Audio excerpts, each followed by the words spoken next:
새벽 5시. 부산 기장군 연안의 작은 포구마을에 첫 희끄무레한 빛이 스며듭니다. 바다는 아직 잠들어 있고 파도 소리만이 규칙적으로 방파제를 두드립니다. 제 이름은 한미정 60살입니다. 이 바닷가 마을에서 바다횟집이라는 작은 식당을 25년째 운영하고 있습니다. 매일 새벽이면 위판장으로 달려가 생선을 고르고 오전에는 육수 냄비를 올리고 점심에는 해물탕과 전복죽을 냅니다. 제가 좋아하는 소리는 2가지입니다. 갓 잡은 생선이 얼음 위에서 내는 사각사각 소리, 그리고 손님이 국물 한 숟갈 뜨고 시원합니다 라고 하며 내는 탄성. 그 평범한 소리들이 제 삶의 낙이었습니다. 남편 박태석은 원래 배를 타던 사람이었습니다. 키가 크고 손이 거친 어부였죠. 무트로 올라온 뒤에는 가게 일을 거들었습니다. 서툴지만 한동안은 진심으로 도왔고 덕분에 장사는 더 단단해졌습니다. 오빠 한동수는 소방해양 구조대에서 30년을 일한 사람입니다. 65살에 은퇴하고 나서는 자주 들러 가스 배관이나 소화기 상태를 챙겨 주었습니다.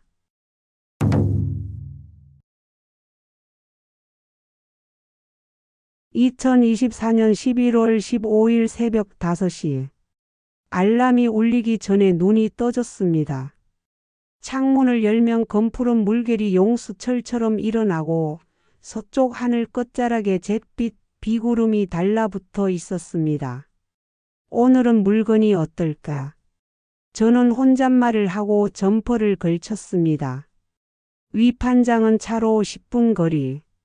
차문을 닫을 때마다 스멀스멀 올라오던 생선 비린내는 이제 제게 집 냄새였고 그 냄새가 싫으면 이 동네에서 못 삽니다. 위판장.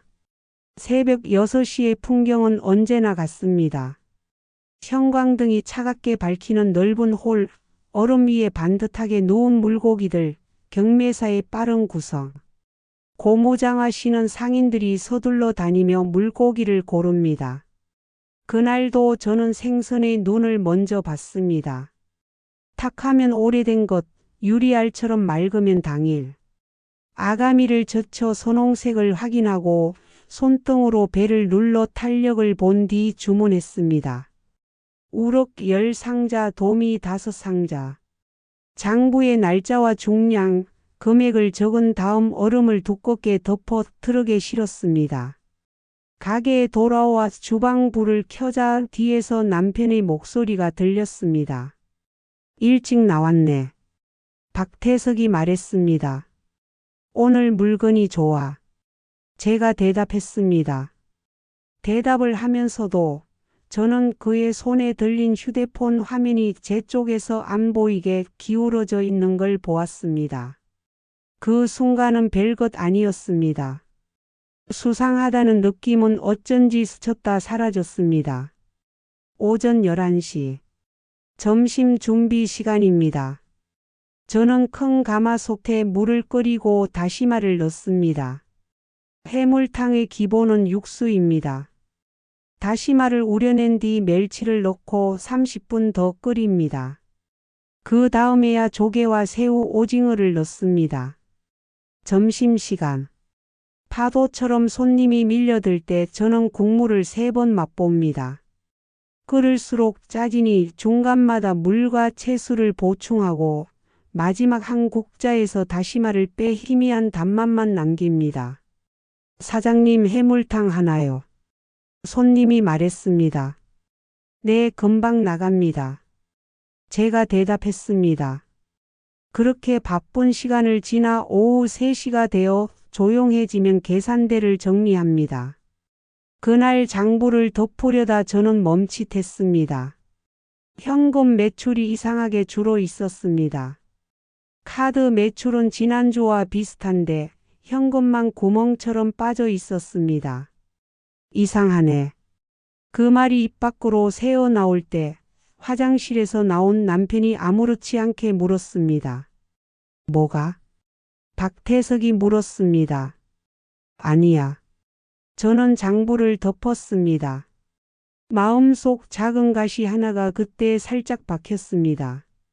저녁 무렵 해가 서산에 기울 때입니다. 남편이 갑자기 말했습니다. 가게 좀 확장하면 어때? 박태석이 제안했습니다. 확장? 제가 되물었습니다. 자리만 늘려도 매출이 훨씬 오를 거야. 돈은? 잠깐의 정적이 흘렀습니다. 남편은 헛기침을 하고 말을 돌렸습니다. 좋은 조건의 투자를 받을 수 있대. 정미라 씨가 소개한 사람이 있는데. 정미라가 누구야? 보험 설계사. 거래처 다니는 사람이야. 그 이름이 제 귓속에 부표처럼 떠올랐다 가라앉았습니다. 정미라. 처음 듣는 이름이었습니다. 언제부터 알고 지냈어? 제가 물었습니다. 얼마 안 됐어. 한 달 전쯤. 우연히 가게에 왔다가 인사하게 됐지. 박태석이 대답했습니다. 그의 목소리에는 어딘지 어색함이 묻어 있었습니다. 어떤 사람인데? 젊고 똑똑해 보여. 정장 입고 다니고 말도 잘하고. 보험도 보험인데 투자 쪽에도 밝대. 남편이 설명하는 정미라는 너무나 완벽했습니다. 젊고 똑똑하고 전문적이고. 그런데 왜 이런 작은 포구 마을까지 와서 우리 같은 식당에 관심을 보이는 걸까요? 밤 9시. 식당 정리를 마치고 집으로 돌아가는 길 저는 생각했습니다. 25년 동안 이 가게를 운영하면서 확장을 생각해 본 적이 없었습니다. 손님도 적당하고 매출도 안정적이었습니다. 왜 갑자기 확장을 말하는 걸까요? 그리고 정미라라는 사람. 보험 설계사라고 했는데 저는 들어본 적이 없었습니다. 이 작은 마을에서 새로운 사람이 나타나면 금세 소문이 납니다. 특히 젊은 여성이 혼자 이 동네를 드나든다면 더더욱 그렇습니다. 아주머니들의 입에서 입으로 전해져서 하루면 온 동리가 다 알게 됩니다. 하지만 정미라에 대한 이야기는 아무에게서도 들어본 적이 없었습니다. 마트 사장님도, 미용실 아주머니도, 심지어 동네 소식에 가장 밝은 김순자 할머니도 언급한 적이 없었습니다. 그것이 첫 번째 이상한 점이었습니다. 두 번째는 남편의 태도였습니다. 평소 박태석은 새로운 사람을 만나면 집에 와서 이런저런 이야기를 늘어놓곤 했습니다. 어디 사는 사람인지, 가족은 어떤지, 어떤 일을 하는지. 그런데 정미라에 대해서는 보험 설계사라는 것 외에는 구체적인 정보가 없었습니다. 한 달 전부터 알고 지냈다면서 그 사람에 대해 아는 게 별로 없네. 저는 중얼거렸습니다. 그날 밤 잠자리에서 남편에게 다시 물어봤습니다. 정미라 씨 회사가 어디야? 부산 쪽이래. 정확한 주소는 명함에 적혀 있을 거야. 나이는? 30 중반 정도? 정확히는 모르겠어. 결혼은 했대? 그런 개인적인 얘기는 안 했어. 박태석의 대답들은 모두 애매했습니다. 한 달 동안 알고 지냈다는 사람에 대해 아는 게 거의 없다는 것이 이상했습니다. 11월 16일 아침. 평소보다 일찍 위판장을 마치고 돌아온 저는 가게 앞에 낯선 차가 서 있는 것을 발견했습니다. 은색 소나타 서울 번호판이었습니다. 손님인가? 혼잣말을 하며 가게 문을 열었습니다. 남편 박태석이 누군가와 이야기를 나누고 있었습니다. 아, 왔네. 박태석이 저를 보며 말했습니다. 정미라 씨, 저희 사장님이에요. 그때 처음 정미라를 봤습니다. 30대 중반으로 보이는 여성이 자리에서 일어나 깔끔하게 인사했습니다. 안녕하세요, 정미라입니다. 검은 정장에 하이힐, 손에는 고급 서류 가방을 들고 있었습니다. 화장은 깔끔했고 말투는 정중했습니다. 도시에서 온 전문직 여성의 모습이었습니다. 네, 안녕하세요. 제가 대답했습니다. 어쩐 일로 이런 시간에? 설명 안 했나? 어제 가게에 식사하러 왔다가 우리 도움을 주고 싶다고 하더라고. 박태석이 설명했습니다. 어제요? 제가 되물었습니다. 어제 저녁에 남편과 함께 있었는데 그런 이야기는 듣지 못했습니다. 당신이 순자 할머니 댁에 갔을 때야. 오후 3시쯤. 박태석이 말했습니다. 맞습니다. 저는 어제 오후에 김순자 할머니가 넘어져서 다쳤다는 소식을 듣고 병원에 함께 가느라 가게를 비웠습니다. 정미라가 명함을 꺼내며 말했습니다. 사모님 뵙고 싶었습니다. 명함을 받아보니 KL 보험설계 정미라 팀장이라고 적혀 있었습니다. 주소는 부산광역시 해운대구였습니다. 확장 자금 조건이 아주 좋습니다. 이자도 낮고 절차가 간단합니다. 정미라가 서류처를 펼쳤습니다. 투자자가 누군데요? 제가 물었습니다. 외지 분이라 신상은 비밀입니다. 하지만 믿을 만한 분이에요. 대신 빠르게 진행할 수 있습니다. 어떻게 저희 가게를 알고 오신 건가요? 제가 다시 물었습니다. 이 지역 맛집을 찾아다니다가 우연히 들렀습니다. 해물탕이 정말 맛있더라고요. 정미라의 대답은 자연스러웠습니다. 하지만 뭔가 어긋나는 느낌이 들었습니다. 그런데 어떻게 확장이 필요하다는 걸 아셨어요? 사장님께서 말씀하셨어요. 손님이 많아서 자리가 부족하다고. 정미라가 박태석을 바라보며 말했습니다. 박태석이 머리를 긁으며 말했습니다. 그때 손님들이 기다리고 있었거든. 그래서 그런 말을 했지. 저는 의아했습니다. 저희 가게는 늘 손님이 적당했습니다. 특별히 자리가 부족해서 곤란한 적은 없었습니다. 정미라가 계속 설명했습니다. 투자 조건을 말씀드리면 총 5천만 원까지 가능하고요. 연이율 3%입니다. 시중은행보다 훨씬 낮죠. 서류를 보니 정말 좋은 조건이었습니다. 상한 기간도 5년으로 여유로웠고 중도 상한 수수료도 없었습니다. 투자자분은 어떤 일을 하시나요? 제가 물었습니다. 부동산 쪽에서 성공하신 분이에요. 지역 경제 활성화에 관심이 많으셔서 이런 투자를 하고 계십니다. 직접 만나볼 수는 없나요? 죄송하지만 개인정보 보호 때문에 어렵습니다. 대신 모든 절차는 저를 통해서 투명하게 진행됩니다. 남편은 계속 맞장구를 쳤습니다. 조건이 너무 좋아. 이런 기회가 흔하지 않지. 저는 그저 고개를 끄덕이며 자리를 지켰습니다. 하지만 마음 한구석에서는 의문이 자라고 있었습니다. 좀 더 생각해 보겠습니다. 제가 말했습니다. 물론입니다. 하지만 시간이 많지 않습니다. 다른 곳에서도 관심을 보이고 있어서요. 정미라가 재촉했습니다. 언제까지 답변 드리면 될까요? 이번 주 안으로 부탁드립니다. 금요일까지요. 정미라가 서류를 정리하며 일어났습니다. 그런데 혹시 보험은 충분히 가입되어 있으신가요? 갑자기 나온 질문에 저는 당황했습니다. 보험이요? 네, 사업자 보험이나 생명보험 같은 것 말이에요. 투자를 받으실 때는 보험 가입이 필수거든요. 혹시 모를 상황에 대비해서요. 박태석이 대답했습니다.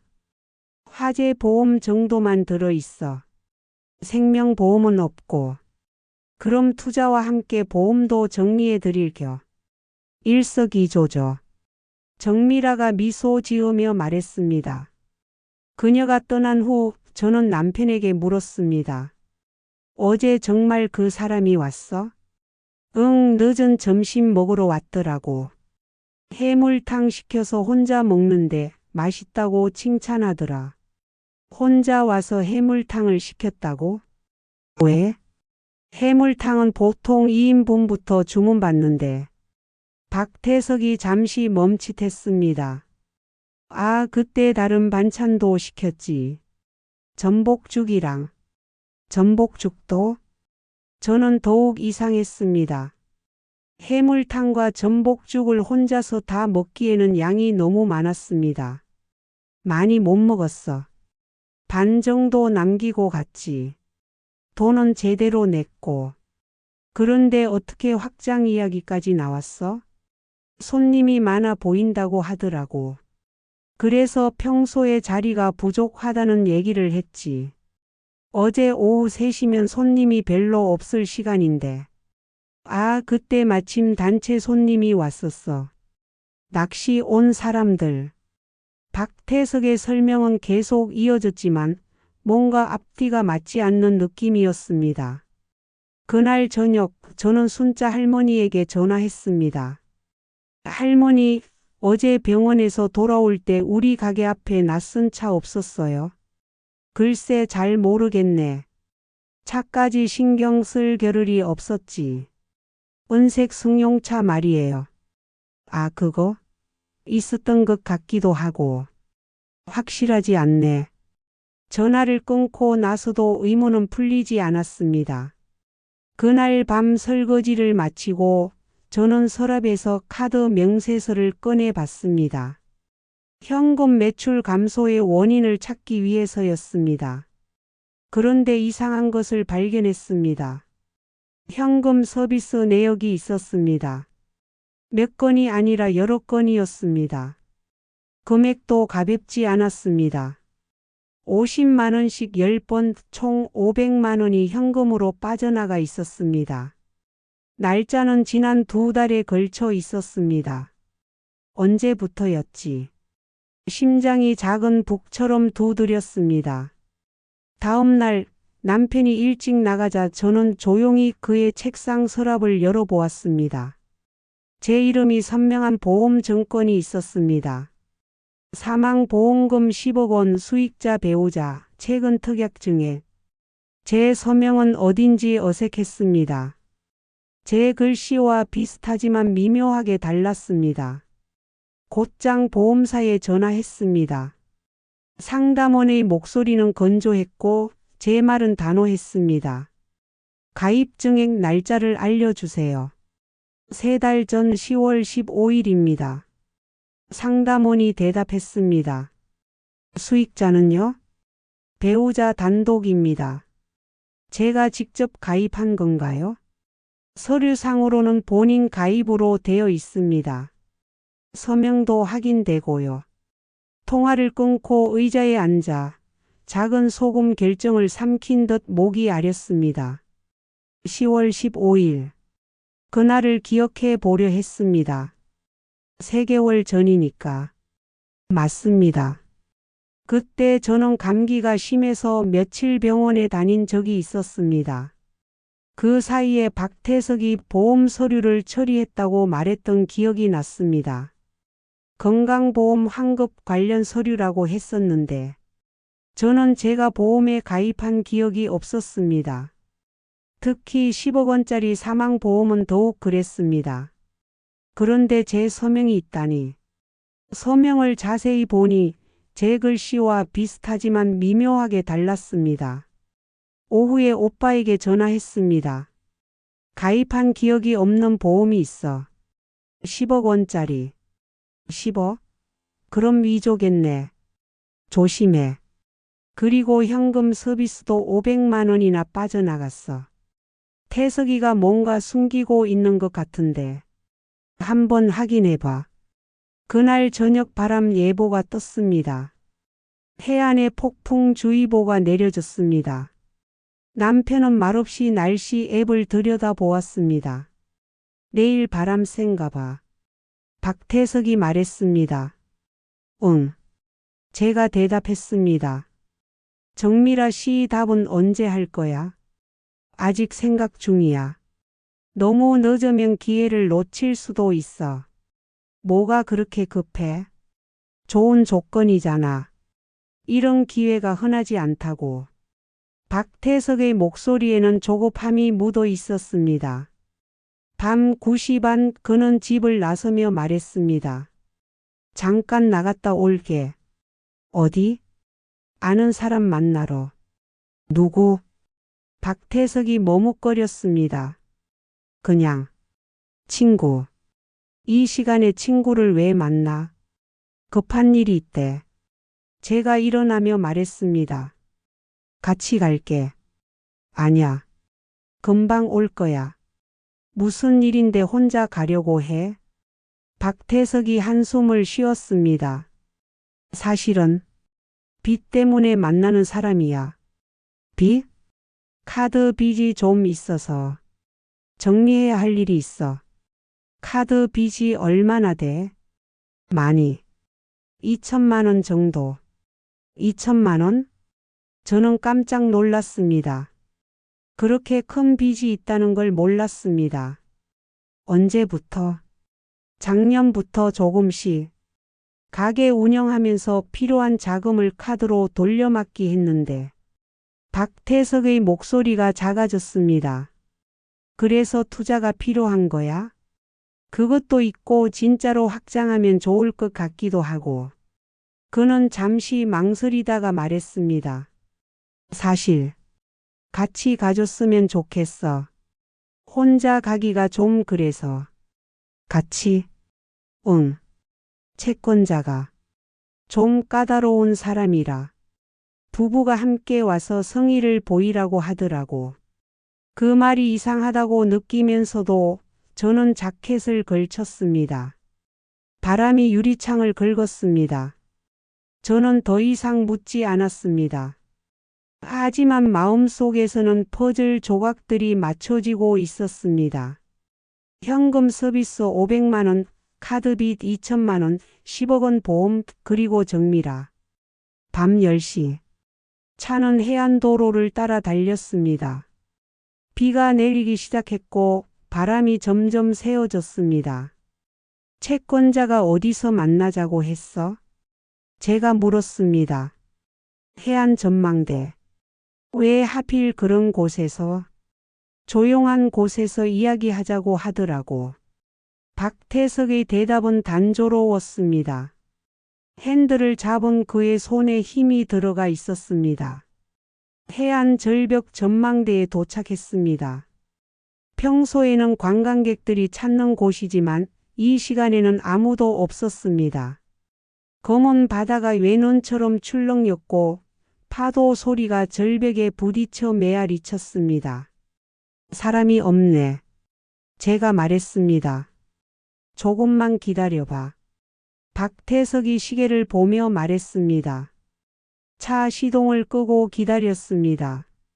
10분, 15분이 지나도 아무도 나타나지 않았습니다. 연락해봐. 응. 박태석이 핸드폰을 꺼냈습니다. 그런데 이상했습니다. 전화를 끄는 척만 하고 실제로는 누르지 않았습니다. 안 받네. 조금 더 기다려보자. 그때 갑자기 차 시동이 꺼졌습니다. 박태석이 키를 돌려봤지만 엔진은 응답하지 않았습니다. 왜 이래? 제가 물었습니다. 글쎄, 고장났나 봐. 견인차 부를까? 그래야겠다. 그는 차문을 열었습니다. 바람이 차 내 공기를 뒤집었습니다. 밖은 위험해. 안에서 기다려. 박태석이 말했습니다. 남편의 실루엣이 빗속에서 전화기를 귀에 대고 흔들렸습니다. 하지만 뭔가 이상했습니다. 전화 통화하는 자세가 어색했습니다. 5분쯤 지났을까요? 남편이 차로 돌아왔습니다. 견인차가 30분 뒤에 온대. 추워. 히터 틀어줘. 차 시동이 안 걸려서. 그럼 어떻게 해? 조금만 참아. 금방 올 거야. 박태석이 제 어깨에 손을 올렸습니다. 그 손이 평소보다 떨리고 있었습니다. 왜 이렇게 떨어? 추워서.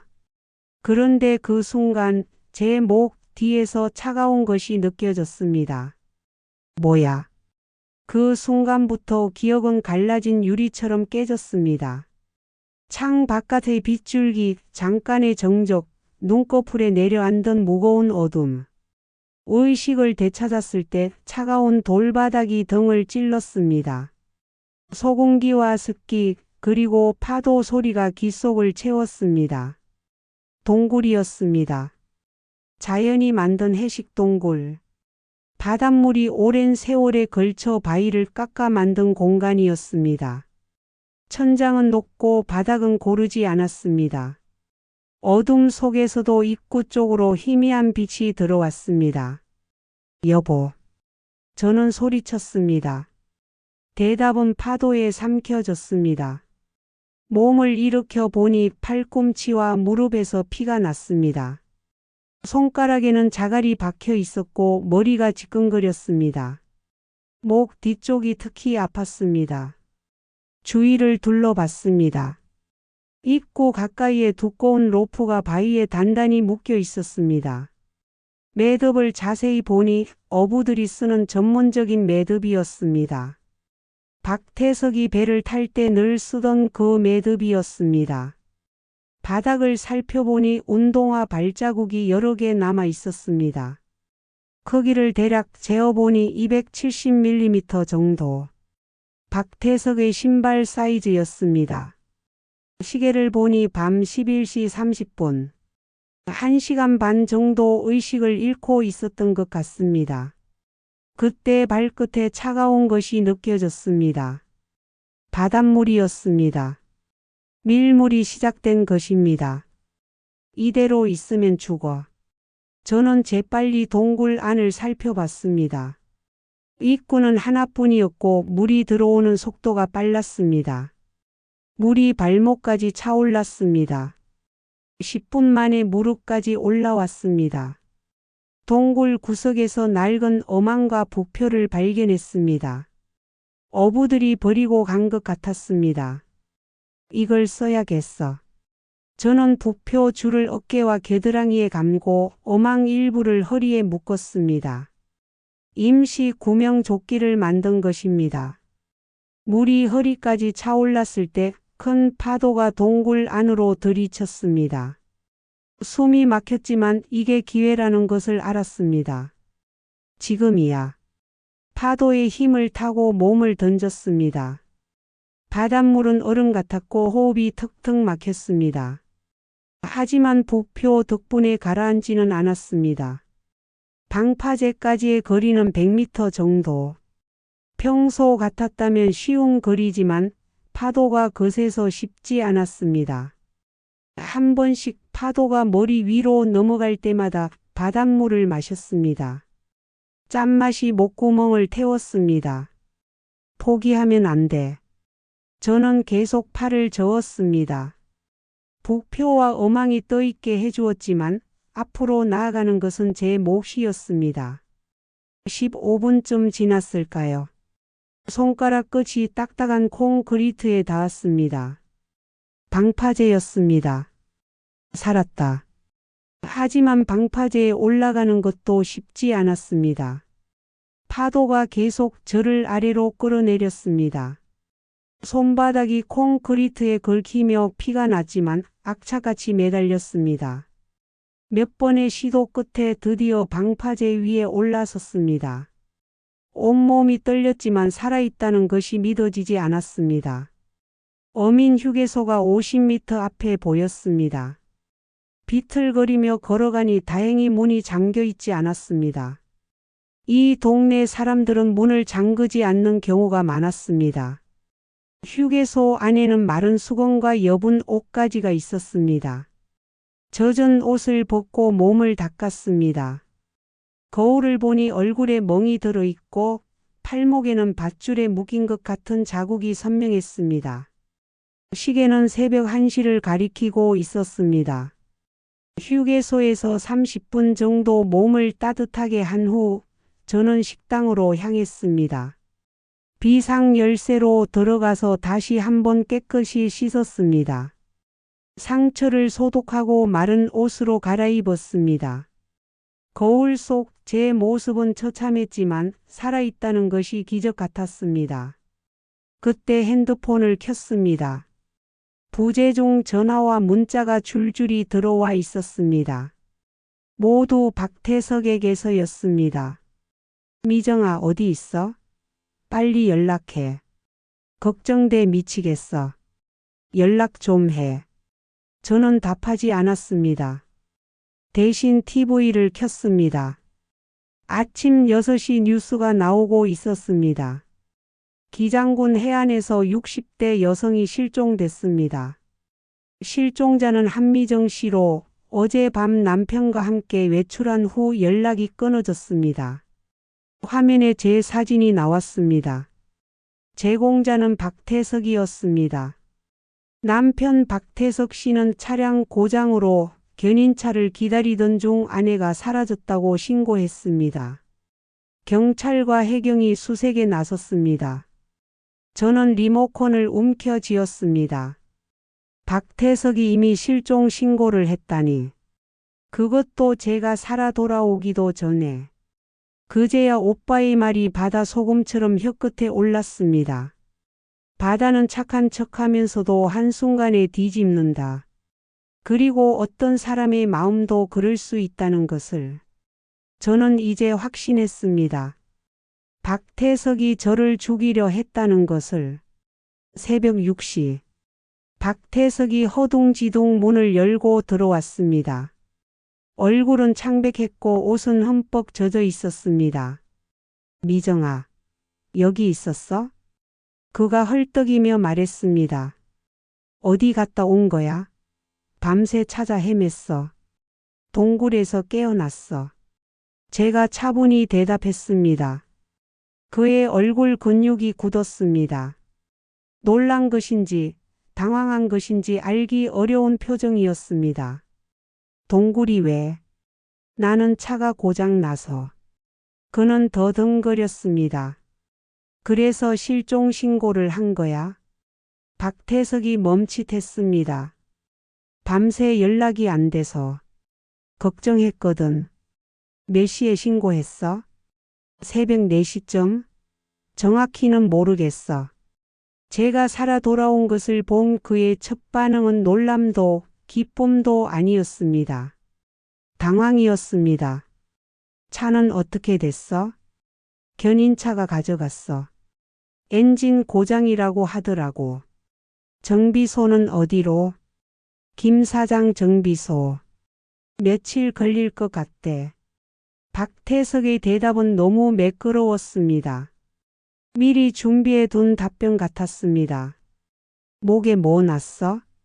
그가 제 목을 바라보며 물었습니다. 거울을 보니 목 뒤에 작은 상처가 있었습니다. 뭔가 찔린 것 같은 자국이었습니다. 모르겠어. 동굴에서 긁혔나 봐. 병원 가봐야겠다. 괜찮아. 저는 더 이상 깊게 묻지 않았습니다. 확신은 있었지만 지금은 말할 때가 아니었습니다. 샤워하고 와. 옷도 다 젖었잖아. 응. 박태석이 욕실로 들어가는 동안 저는 그의 옷을 살펴봤습니다. 바지 밑단에 진흙이 묻어 있었고 신발에는 바닷가 모래가 끼어 있었습니다. 그리고 쓰레기통에서 작은 주사기를 발견했습니다. 일회용 주사기였는데 약간의 액체가 남아 있었습니다. 이게 뭐지? 저는 주사기를 티슈에 싸서 숨겨뒀습니다. 오전 10시. 마을 사람들이 하나둘 몰려왔습니다. 사장님 무사하시다니 다행이에요. 김순자 할머니가 말했습니다. 뉴스 보고 깜짝 놀랐어. 길을 잃었다가 찾았어요. 저는 웃으며 간단히 답했습니다. 동굴에서 밤을 새셨다면서요? 네, 다행히 어부들이 놔둔 도구가 있어서 탈출할 수 있었어요. 정말 용하시네요. 보통 사람 같으면 이웃들과 이야기를 나누는 동안 박태석은 계속 핸드폰만 들여다보고 있었습니다. 오후 1시. 정미라가 나타났습니다. 사모님 별일 아니셨다니 다행입니다. 그녀의 미소는 여전히 완벽했습니다. 네, 고맙습니다. 투자 이야기는 어떻게 하실 건가요? 오늘이 마감일인데 지금은 몸이 안 좋아서 며칠 더 생각해 봐도 될까요? 글쎄요. 시간이 많지 않은데. 정미라가 박태석을 바라봤습니다. 며칠만 더 주세요. 부탁드립니다. 박태석이 말했습니다. 알겠습니다. 그럼 월요일까지만 기다리겠습니다. 그녀가 떠난 후 저는 박태석에게 말했습니다. 투자는 안 하는 게 좋을 것 같아. 왜? 조건이 좋잖아. 뭔가 이상해. 느낌이 안 좋아. 그냥 느낌 때문에? 응. 그리고 지금 상황에 투자받을 일도 아니고. 박태석의 표정이 어두워졌습니다. 빚은 어떻게 할 건데? 천천히 갚아. 급할 거 없잖아. 채권자들이 기다려주지 않을 거야. 얼마나 급해? 이번 달 안에 1,000만 원은 갚아야 해. 그럼 가게 매출로. 부족해. 그래서 투자가 필요하다고. 박태석의 목소리에 초조함이 묻어 있었습니다. 저녁 7시. 박태석이 나갔습니다. 어디가? 친구 만나러. 어떤 친구? 동네 친구들. 언제 올 거야? 늦을 수도 있어. 그가 나간 후 저는 오빠에게 전화했습니다. 오빠 급하게 만날 수 있어? 무슨 일이야? 말로 설명하기 어려워. 직접 만나서. 지금 갈게. 30분 후 오빠가 도착했습니다. 얼굴이 왜 이래? 오빠 나 죽을 뻔했어. 저는 어제 밤 일을 자세히 설명했습니다. 전망대 차 고장 의식 잃기, 동굴 탈출 그리고 실종 신고까지. 오빠는 말없이 듣더니 단호하게 말했습니다. 현장을 봐야겠어. 지금? 응. 증거가 사라지기 전에. 우리는 손전등을 들고 동굴로 향했습니다. 밤 9시. 동굴 입구에 도착했습니다. 여기야? 오빠는 손전등으로 구석구석을 비춰봤습니다. 로프는 여전히 바위에 묶여 있었고 발자국도 남아 있었습니다. 이 매듭. 어부 매듭이네. 한동수 오빠가 로프를 만지며 말했습니다. 태석이가 썼을 것 같지? 확실해. 이 매듭은 배 타던 사람들만 써. 그것도 숙련된 사람. 오빠는 휴대폰으로 매듭과 발자국을 촬영했습니다. 발자국 크기가 얼마나 돼? 270 정도. 태석이 신발 사이즈가 270이지? 응. 그리고 이건 뭐야? 오빠가 바닥에서 뭔가를 집어들었습니다. 비닐 장갑이었습니다. 누가 떨어뜨린 건가 봐. 이런 곳에 장갑이 있을 리 없어. 범인이 끼고 왔다가 떨어뜨린 거야. 오빠는 장갑을 비닐봉지에 넣었습니다. 그리고 이것도. 케이블 타이 몇 개가 바닥에 흩어져 있었습니다. 이걸로 묶었나 봐. 그런 것 같아. 우리는 증거품들을 수거하고 동굴을 나섰습니다. 오빠 이제 어떻게 해야 해? 경찰에 신고해야지. 태석이를? 증거가 있잖아. 그리고 넌 피해자고. 그런데 확신이 서지 않아. 뭐가? 정말 태석이가 날 죽이려 했을까? 아직도 믿어지지 않아. 한동수 오빠가 제 어깨에 손을 올렸습니다. 미정아, 사람은 절망하면 못할 짓이 없어. 특히 돈 때문에 궁지에 몰리면. 그래도 일단 더 조사해보자. 확실한 증거를 모아서. 어떻게? 태석이 행동을 관찰하고 정미라라는 여자도 조사해보자. 이상하잖아. 갑자기 나타나서 투자 얘기하고. 오빠 말이 맞았습니다. 정미라에 대해서도 확인해야 했습니다. 그런데 오빠. 응? 태석이가 주사기를 가지고 있었어. 주사기? 저는 숨겨둔 주사기를 꺼내 보여줬습니다. 이걸로 뭔가 주사한 건가다. 목 뒤에 상처가 있었거든.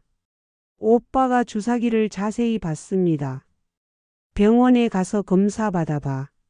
뭘 맞았는지 알 수 있을까? 피 검사하면 나와. 마취제나 수면제 같은 거면. 그럼 내일 병원 가볼게. 그래.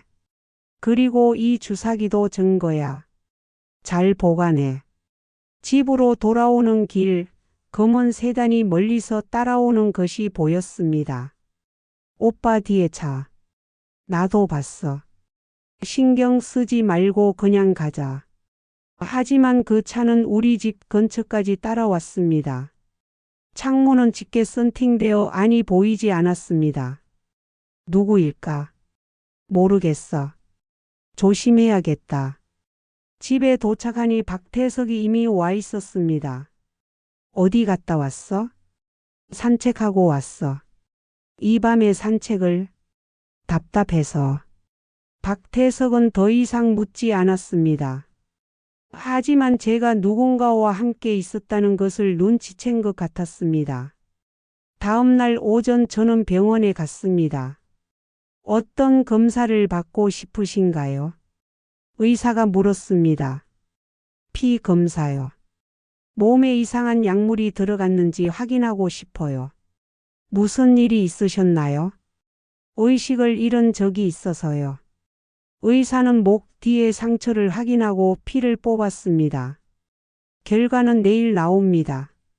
감사합니다. 병원에서 나오는 길에 우연히 정미라를 만났습니다. 어머 사모님. 안녕하세요. 어디 편찮으세요? 건강검진 받으러 왔어요. 다행이네요. 어제 몸이 안 좋다고 하셔서. 정미라는 여전히 완벽한 미소를 지었습니다. 그런데 투자 건은 어떻게 하실 건가요? 아직 생각 중이에요. 월요일까지만 기다린다고 했는데. 알고 있어요. 투자자분이 다른 곳으로 관심을 돌리실 수도 있어요. 정미라의 목소리에 은근한 압박이 들어 있었습니다. 그럼 어쩔 수 없죠. 사모님, 우리는 무리하지 않을 생각이에요. 정미라의 미소가 잠시 굳었습니다. 그렇군요. 아쉽네요. 죄송해요. 괜찮습니다. 좋은 하루 되세요. 그녀가 떠난 후 저는 받은 명함을 다시 봤습니다. KL 보험설계 정미라 팀장. 오빠에게 전화했습니다.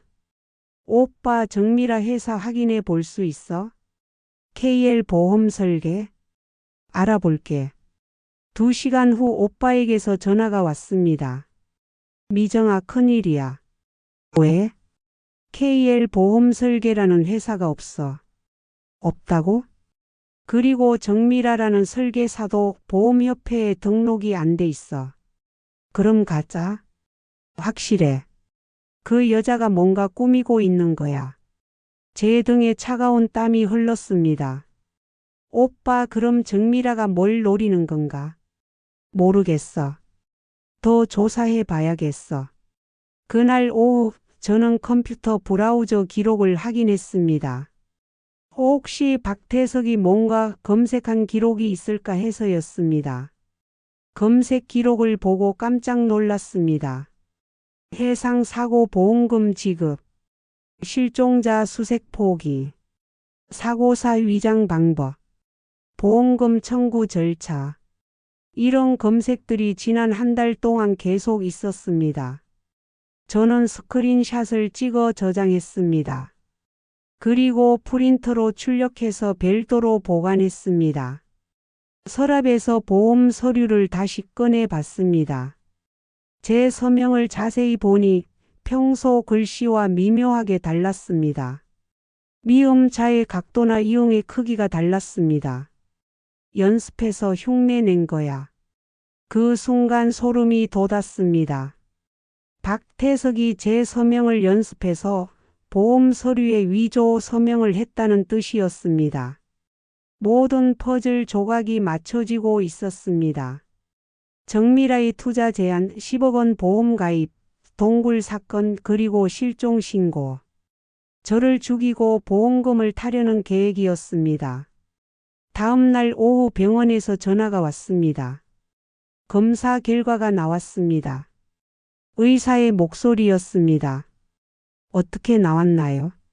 미다졸람이라는 수면 마취제가 검출됐습니다. 수면 마취제요? 네, 의료진이 수술이나 시술할 때 쓰는 약물입니다. 일반인이 구하기는 어려워요. 그럼 누군가 의도적으로? 맞습니다. 자연스럽게 체내에 들어갈 수 있는 약물이 아닙니다. 전화를 끊고 오빠에게 바로 연락했습니다. 오빠, 수면 마취제가 나왔어. 그럼 확실하네. 태석이가 너를 의식불명 상태로 만들고 동굴에 버린 거야. 이제 경찰에 신고해야겠지? 아직 좀 더 증거를 모아보자. 정미라 쪽도 더 파보고. 그날 저녁 박태석이 술 냄새를 풍기며 들어왔습니다.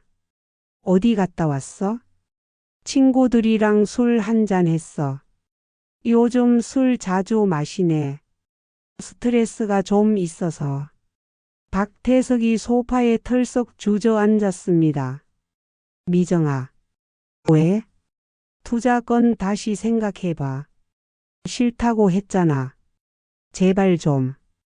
정말 급해. 그의 목소리에 절박함이 묻어 있었습니다. 얼마나 급한데? 이번 주 안에 돈을 마련 못하면 큰일 나. 큰일이 뭐야? 박태석이 머리를 감싸며 말했습니다. 사실은 사채도 빌렸어. 사채? 카드비 때문에. 어쩔 수 없이. 얼마나? 1,000만 원. 이자는? 월 10%. 너무 깜짝 놀랐습니다. 월 10%면 년 120%의 골이었습니다. 언제부터? 2달 전부터. 그럼 지금까지 이자만 200만 원 넘게 냈어. 그런데 원금을 갚지 못하니까 계속 늘어나고. 박태석의 목소리가 떨렸습니다. 그래서 투자를 받아야 한다는 거야? 다른 방법이 없어. 제발 도와줘. 저는 그의 절박한 표정을 봤습니다. 하지만 동시에 동굴에서의 기억도 떠올랐습니다. 생각해 볼게. 정말? 응. 하지만 조건이 있어. 뭐든지 할게. 정미라 말고 다른 방법을 찾아보자. 다른 방법? 은행 대출이나 정부 지원 프로그램 같은. 박태석의 표정이 어두워졌습니다. 그런 건 이미 다 알아봤어. 신용도가 너무 낮아서 안 돼. 그래도 한 번 더. 시간이 없어. 정미라 씨가 마지막 기회라고. 그가 갑자기 소리를 질렀습니다. 처음 보는 모습이었습니다. 왜 그렇게 화내? 미안.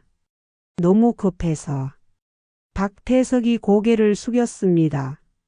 그날 밤 박태석이 잠든 후 저는 그의 핸드폰을 확인해 봤습니다. 비밀번호는 제 생일이었습니다.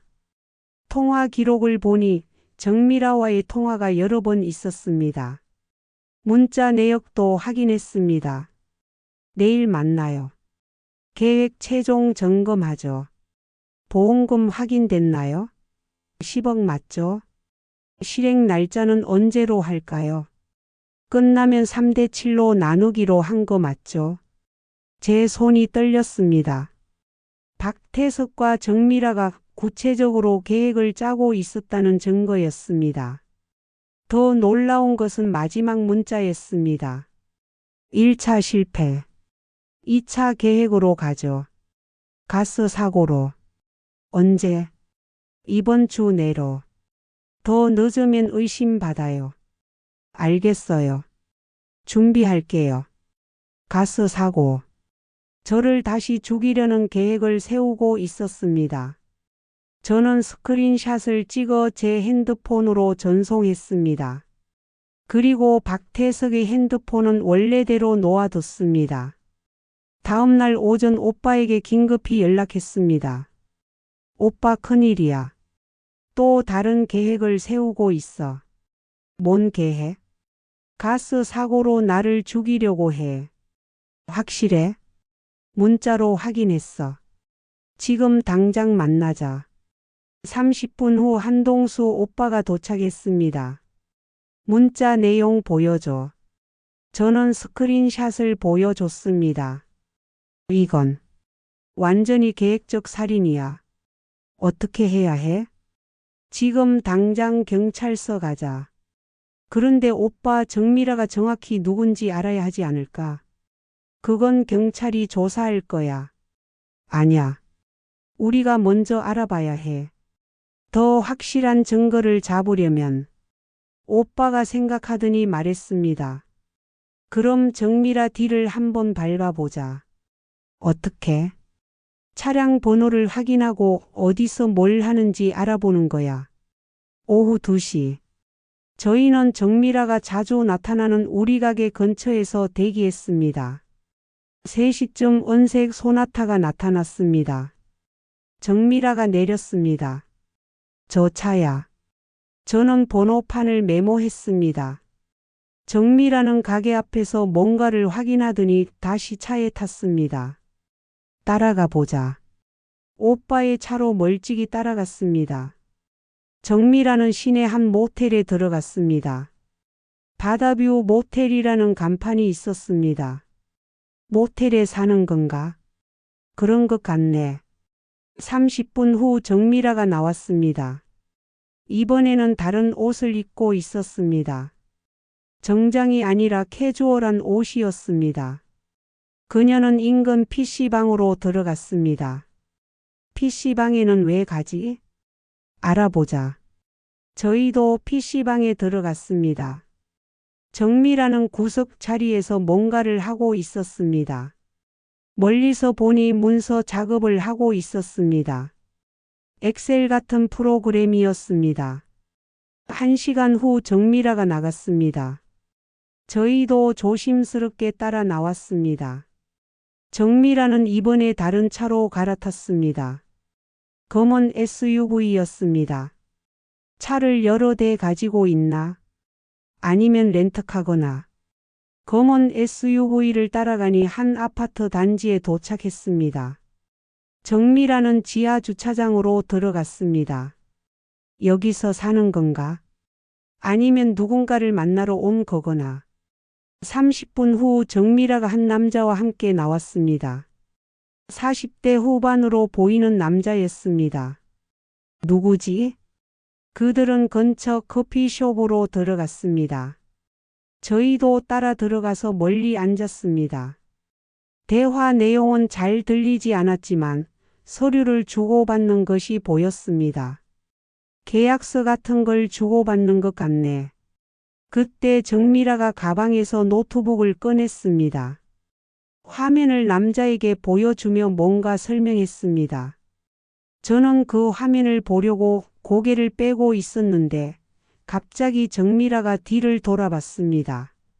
우리 눈이 마주쳤습니다. 정미라의 표정이 순간 굳었습니다. 그리고 남자에게 뭔가 속삭였습니다. 들켰어. 나가자. 저희는 서둘러 커피숍을 나왔습니다. 주말 저녁 오빠가 중고 노트북 하나를 들고 왔습니다. 어디서 났어? 정미라 차에서 가져왔어. 차에서? 오늘 오후에 모텔 주차장에서. 뒷좌석에 굴러다니던 거야. 그냥 가져와도 돼? 급한 거잖아. 나중에 문제되면 그때 생각하자. 우리는 조심스럽게 전원을 켰습니다. 비밀번호가 걸려 있었습니다. 비밀번호가 뭘까? 생일이나 전화번호 같은 거 아닐까? 몇 번의 시도 끝에 1, 2, 3, 4로 뚫렸습니다. 허술하네. 바탕화면이 열렸습니다. 폴더가 여러 개 있었는데 그 중에 케이스 관리라는 폴더가 눈에 띄었습니다. 이거 열어보자. 파일을 열었을 때 제 심장이 2번 멈췄습니다. 엑셀표였습니다. 이름, 나이, 보험 종류, 금액, 사고 유형, 날짜가 정리되어 있었습니다. 철수 45세, 사망보험 5억 원, 산행 추락사고 2019년 완료. 박영희 52세, 사망보험 8억 원, 교통사고 2020년 완료. 이정호 38세, 사망보험 6억 원, 익사사고 2021년 완료. 최민수 43세, 사망보험 7억 원, 가스폭발 2022년 완료. 강순희 55세, 사망보험 4억 원, 화재사고 2023년 완료. 이런 식으로 총 12명의 이름이 정리되어 있었습니다. 그리고 마지막에 제 이름이 있었습니다. 한미정 60세, 사망보험 10억 원, 해상사고 2024년 진행 중. 공범은 배우자 박태석, 분배 비율은 3대 7. 옆에는 매뉴얼이라는 제목의 시트가 있었습니다. 정미라의 범행 단계가 체계적으로 정리되어 있었습니다. 1단계 표적을 찾습니다. 고액 보험금이 가능한 사람, 가족 관계가 복잡하지 않은 사람, 특히 경제적 어려움이 있는 가족을 우선으로 선정합니다. 2단계 공범을 섭외합니다. 경제적 압박 상황을 만들고 점진적으로 접근해서 신뢰를 쌓은 후 이익 분배 비율을 합의합니다. 3단계 보험에 가입시킵니다. 자연스러운 명목으로 가입을 유도하고 서명을 위조하며 수익자를 변경합니다. 4단계 사고를 연출합니다. 현장을 미리 답사하고 준비한 후 사고 시나리오를 구체화하고 알리바이를 준비합니다. 5단계 보험금을 받아 나눕니다. 사고를 신고하고 수사에 협조하며 보험사 조사에 대응한 후 합의된 비율로 돈을 분배합니다. 그리고 마지막 6단계가 가장 충격적이었습니다. 공범을 제거합니다. 보험금을 받은 후 1개월 내에 2차 사고로 위장해서 공범을 죽이고 혼자서 모든 돈을 가져가는 것이었습니다. 마지막 부분을 읽고 저는 소스라치게 놀랐습니다.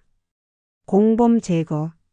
정미라가 나중에 태석이도 죽일 계획이었어. 그럼 태석이도 몰랐겠네. 그렇지. 자기도 죽을 줄 모르고 공범 노릇을 한 거야. 또 다른 파일이 있었습니다. 한미정 케이스라는 제목이었습니다. 상세한 계획이 적혀 있었습니다. 1차 계획은 해상 사고였는데 실패했습니다. 2차 계획은 가스 폭발 사고로 변경했습니다. 실행 날짜는 11월 25일로 잡았습니다. 방법은 식당 가스 배관을 조작하는 것입니다. 알리바이는 이미 준비되어 있었습니다. 정미라는 서울 출장을 핑계로 박태석은 친구 모임에 참석한다고 하기로 했습니다. 그리고 우리 집과 가게 구조도 가스배관 위치, 폭발 지점까지 상세히 표시되어 있었습니다. 드론으로 촬영한 거야? 휴지통 폴더를 열어보니 삭제된 사진들이 있었습니다. 복구해보니 드론으로 촬영한 우리 집 상공 사진, 야간 동굴 입구 사진, 우리의 일상 동선까지 빨간 화살표로 표시되어 있었습니다. 완전히 감시당했네. 연쇄 살인마야 이 여자는. 저는 USB를 꺼내 모든 파일을 복사했습니다. 그리고 프린터로도 출력해서 증거를 보관했습니다. 오빠 이제 정말 경찰에 신고해야 해. 그래. 이 정도면 충분한 증거야. 그런데 11월 25일이 내일 모레야. 그럼 더 급해. 내일 아침에 바로 신고하자. 그날 밤 집에 돌아가니 박태석이 없었습니다. 휴대폰도 꺼져 있었습니다. 불안한 마음에 잠을 이루지 못했습니다. 내일 모레면 또 다른 살인 시도가 있을 예정인데 박태석은 어디 간 걸까요? 새벽 2시쯤 박태석이 돌아왔습니다. 술 냄새가 심했습니다. 어디 갔다 왔어? 친구들이랑. 이 시간까지? 송별회였어. 누구 송별회? 친구 중에 이사가는 애가 있어서. 박태석의 대답은 또 얼버무렸습니다. 그 순간 저는 확신했습니다. 내일 모레 계획된 가스 폭발 사고를 막아야 한다고. 11월 24일 오전 9시. 기장파출소. 살인 미수와 연쇄 보험 사기 혐의로 신고하러 왔습니다. 제가 말했습니다. 파출소 안의 공기가 단단해졌습니다. 지수장과 박형진 형사가 저희가 가져온 자료를 훑는 동안 제 손은 무릎 위에서 떨어지지 않았습니다. 노트북에서 나온 케이스 관리표가 핵심 증거네요. 박형진 형사가 말했습니다. 12명의 피해자 명단과 범행 매뉴얼까지. 이건 조직적인 연쇄 범죄입니다. 그런데 노트북을 어떻게 구하셨습니까? 정미라 차에서 발견했습니다. 한동수 오빠가 대답했습니다. 불법 취득 증거일 가능성이 있습니다. 법정에서 문제가 될 수 있어요. 그럼 어떻게 해야 합니까? 현행범으로 잡아야 합니다. 내일 가스 사고 시도할 때 현장에서 체포하는 게 가장 확실해요. 박형진 형사의 설명이 계속됐습니다. 본서와 공조해서 잠복 작전을 하겠습니다. 위험할 수도 있습니다. 괜찮습니다. 식당 메인 가스는 외부에서 차단 장치를 설치하겠습니다. 실제 폭발은 일어나지 않도록 조치할게요. 감사합니다. 한미정 씨는 오늘 밤부터 안전한 곳에 계셔야 합니다. 범인들이 접근하면 현행범으로 체포하겠습니다. 그날 오후 저는 박태석에게 말했습니다. 오늘 밤은 오빠 집에서 잘 거야. 왜? 몸이 아직 안 좋아서. 오빠가 돌봐준다고 해. 갑자기? 응. 어제부터 어지럽고 속이 메스꺼워서. 박태석이 잠시 당황하는 표정을 보였습니다. 그럼 내일까지? 내일 저녁에 올게. 알았어. 몸 조심해. 그의 목소리에 아쉬움보다는 안도감이 묻어 있었습니다. 저녁 7시. 저는 오빠 집으로 향했습니다. 휴대폰은 꺼두었습니다. 박태석에게서 몇 번 전화가 왔지만 받지 않았습니다. 밤 10시. 경찰서에서 연락이 왔습니다. 잠복조가 배치됐습니다.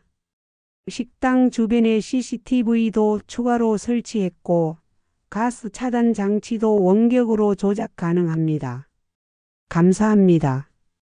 내일 새벽부터는 실시간 모니터링에 들어갑니다. 그날 밤 잠들기 전 저는 생각했습니다. 25년 동안 함께 산 남편이 저를 죽이려 했다니. 아직도 믿어지지 않았습니다. 11월 25일 오전 6시. 경찰서에서 전화가 왔습니다. 박태석 씨가 식당에 나가셨습니다. 평소와 다르게 일찍 나간 것 같아요. 뭔가 준비하는 건가요? 그럴 가능성이 높습니다. 계속 모니터링 하겠습니다. 오전 10시.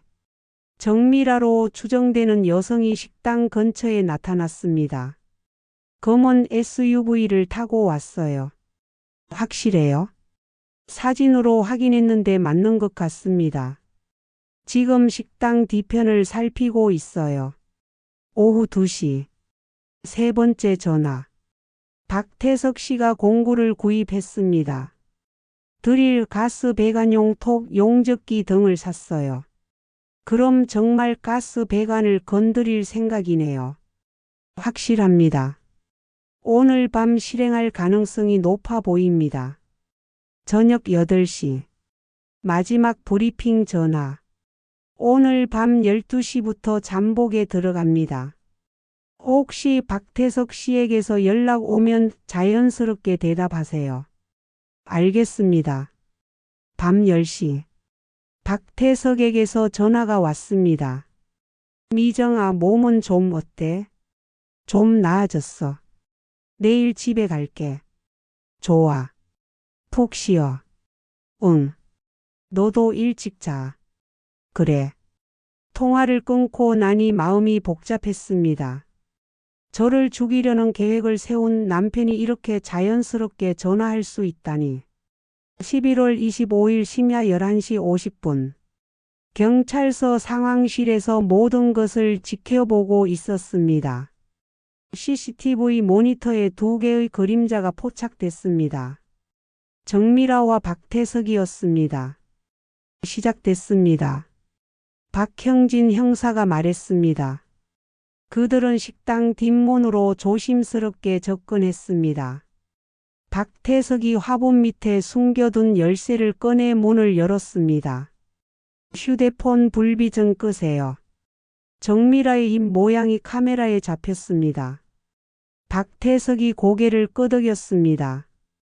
그들의 발소리가 주방으로 스며들었습니다.